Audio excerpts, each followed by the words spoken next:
রাজধানীর শাহবাগে প্রকৌশল শিক্ষার্থীদের উপর হামলার প্রতিবাদে রাজশাহী নাটোর মহাসড়ক অবরোধ করে বিক্ষোভ করছেন রাজশাহী প্রকৌশল বিশ্ববিদ্যালয়ের শিক্ষার্থীরা।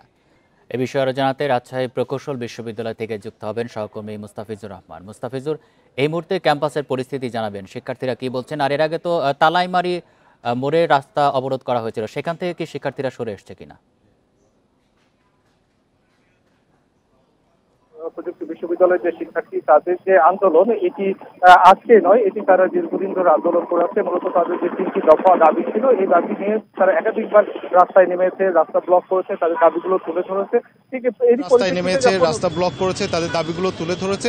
ঠিক এরই পরিপ্রেক্ষিতে যখন বুয়েট শিক্ষার্থীদের ওপরে আজকে হামলা হয়েছে, তারই প্রতিবাদে কিন্তু রাজশাহী নগরীতে যে তালাইমারি মহাসড়ক সেটি তারা অবরোধ করে রেখেছিল। প্রায় 3 ঘন্টার অধিক সময় তারা অবরোধ করে রেখেছিল এবং কিছুক্ষণ আগে সেটি শিথিল করে দেওয়া হয়েছে। এবং আমরা দেখেছি যে রাজশাহী যে তালাইমারি সড়কটি যেটি অবরোধ করে দেওয়া হয়েছিল, সেখান থেকে শিক্ষার্থীরা সরে গেছেন। এবং কথা হয়েছিল যারা আন্দোলনকারী শিক্ষার্থী ছিলেন তারা বলছিলেন যে তারা মূলত কেন্দ্রের নির্দেশনার উপরেই নির্ভর করছেন, অর্থাৎ কেন্দ্র থেকে কি নির্দেশ আসবে সেটির উপর নির্ভর করছেন। এবং তারা একটি কথা বারবার বলছিলেন যে তারা আর কমিটমেন্ট বা কমিটি এগুলোর উপরে আশ্বস্ত নয় বা বিশ্বাস করেন না, তারা চায় বাস্তবায়ন। কেননা তারা এখানে আন্দোলনকারী শিক্ষার্থীরা তারা বলছিলেন যে একাধিকবার তারা মাঠে নেমেছেন, আন্দোলন করেছেন, বারবারই তাদেরকে বিভিন্নভাবে আশ্বাস দেওয়া হয়েছে, তাদেরকে আশ্বস্ত করা হয়েছে, কিন্তু বাস্তবে ফলাফল অনেকটাই শূন্য। তাই শিক্ষার্থীরা এখানে বলছিলেন যে তাদের যে ন্যায্য অধিকার, বিশেষ করে যারা ডিপ্লোমাধারী তারা এখানে তাদের